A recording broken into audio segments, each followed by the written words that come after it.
వీక్షకులకు నమస్కారం.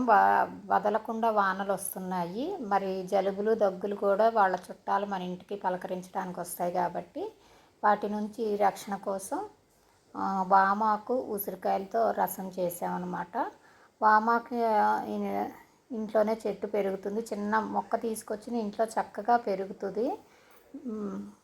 ఎవరి దగ్గరైనా ఒక రెండు ఆకులు కొమ్మతో 2 ఆకులున్న చిన్న స్టెమ్ కట్ చేయించుకుని తెచ్చి మన ఇంట్లో పాతేసుకున్న చక్కగా పాకుతుందన్నమాట. ఇల్లంతా చక్కగా వస్తుంది, మంచి వాసన వస్తుంది.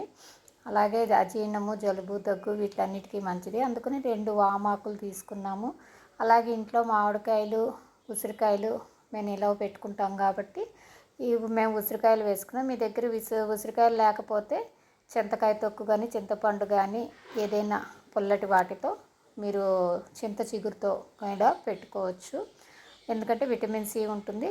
అయితే ఉసిరికాయతో పెట్టుకునే రసాన్ని అయితే మాత్రం మీరు పగలు మాత్రమే తినాలి, రాత్రిపూట తినకూడదు. ఎందుకంటే ఉసిరికాయని అరగడానికి 2 గంటలు పడుతుంది. ఉసిరికాయ ఎప్పుడు పరగడుపున తినకూడదు. ఏదైనా తిన్నాక, టిఫిన్ తిన్నాక, అన్నం తిన్నాక తినాలి. సాయంత్రం వరకు తినొచ్చు, కానీ సాయంత్రం తర్వాత తింటే అరగదు, ముక్కు, జలుబు అది పడుతుందని చెప్పి పెద్దలు చెప్తారు.